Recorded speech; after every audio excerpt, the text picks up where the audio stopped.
ili kuvutia na kuongeza fursa za ajira hususan kwa vijana, wanawake na makundi maalum. Eneo la D, eneo la 4, kupunguza matumizi ya fedha taslimu. Mheshimiwa Spika, ili kupunguza matumizi ya fedha taslimu katika mwaka 2026/27 inapendekezwa kufanya maboresho yafuatayo: moja, kuweka sharti la baadhi ya malipo ya huduma na biashara kufanyika kwa njia za kidijitali kama ilivyoainishwa katika aya 61 ya hotuba yangu. Pili, kusitisha usambazaji wa matumizi ya vocha za ukwangua za muda wa maongezi katika maeneo yote ya mijini yenye miundombinu wezeshi ya malipo ya kidijitali. Tatu, kuweka sharti la matumizi ya vifaa vya malipo ya kidijitali yani lipa namba na TAN QR kama moja ya kigezo wakati wa utoaji na uhuishaji wa leseni za biashara. Nne, kuweka sharti la kufungua akaunti ya benki kama moja ya kigezo kwa utoaji wa leseni kwa wafanyabiashara wanaoshiriki katika shughuli za madini, mifugo, mazao, mbao na uvuvi, na kuhakikisha miamala inafanyika kupitia akaunti husika. Na tano, kuweka sharti la uthibitisho wa malipo ya kidijitali kuwa rejea lazima itakayotumika kuidhinisha maombi ya uhamishaji wa mali kama vile ardhi, majengo na magari kama ambavyo imeelezwa katika aya 64 ya hotuba yangu. Kundi la 5, Mheshimiwa Spika, linahusu mapendekezo ya kiutawala ambayo yametolewa na Tume ya Rais ya maboresho ya kodi.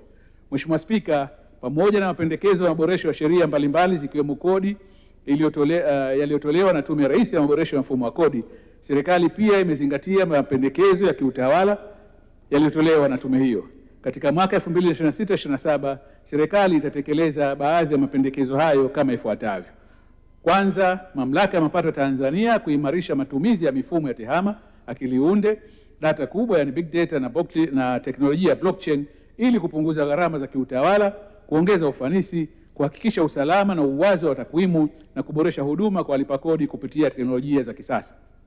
Aidha, hatua hii itapunguza ulazima wa mlipa kodi kuonana uso kwa uso na watumishi wa TRA. Pili, Ofisi ya Rais Mipango na Uwekezaji kwa kushirikiana na Wizara ya Viwanda na Biashara wataweka utaratibu maksusi wa taasisi za udhibiti kufanya kaguzi za pamoja katika maeneo ya uwekezaji, biashara na shughuli zote zilizosimamiwa na mamlaka za udhibiti ambao hautasababisha usumbufu kwa wafanyabiashara na wawekezaji bila ya kuathiri majukumu ya msingi ya taasisi hizo. Ofisi ya Waziri Mkuu TAMISEMI itatoa mwongozo wa utozaji tozo mbalimbali za mamlaka za serikali za mitaa utakaotumika na mamlaka husika katika kuandaa sheria ndogo za utozaji wa tozo hizo. Aidha, mwongozo huo utaweka masharti muhimu ikiwemo ukomo wa kiwango cha tozo husika.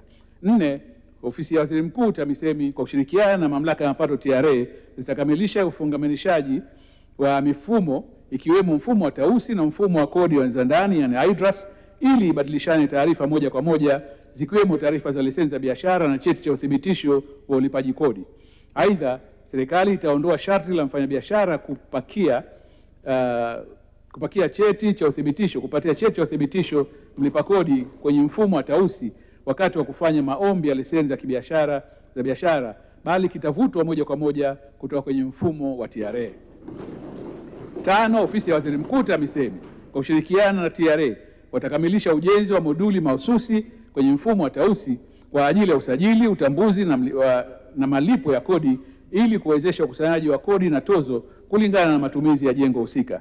Kanzidata hii itazingatia masuala yafuatayo: a, taarifa kamili za jengo ikiwa ni pamoja na hadhi ya usajili wa kiwanja, namba ya kiwanja, idadi ya vyumba katika kiwanja na jengo husika, thamani ya jengo na matumizi ya jengo hilo kama ni biashara au matumizi makazi na binafsi. B, taarifa za mmiliki wa jengo ikiwa ni pamoja na namba ya NIDA, namba ya simu, barua pepe na taarifa nyingine kama ya mlipa kodi. C, kanzidata itasomana moja kwa moja na mifumo mingine ya serikali ikiwa ni pamoja na IDRAS wa TRA na mifumo ya Wizara ya Ardhi. Na D, kufanya mapitio ya taratibu na viwango vya ada na tozo ili kurahisisha urasimishaji wa umiliki wa ardhi. 6, kuongeza idadi ya ofisi za TRA kwenye wilaya au vituo vya huduma kwa walipa kodi pamoja na vituo vinavyotembea kwenye maeneo yenye shughuli nyingi za kiuchumi ili kusogeza huduma karibu na walipa kodi. 7, Ofisi ya Waziri Mkuu TAMISEMI itaongeza moduli maalum katika mfumo wa tausi itakayoruhusu watendaji wa mitaa na vijiji kusajili wafanyabiashara wote katika maeneo yao hata ambao hawana leseni za biashara. Na 8, TRA itatengeneza programu tumizi yani application itakayotumika kwenye simu za mikononi, vishikwambi au kompyuta, na kisha kutoa app hiyo bure kwa wafanyabiashara ili itumike kutoa risiti kama zile zinazotolewa na mashine za EFD. Mapendekezo kwenye sheria mbalimbali za kodi ili kutambua vipengele vya msamaha wa kodi vilivyopo kwenye mikataba ya msingi, framework agreements. Mheshimiwa Spika,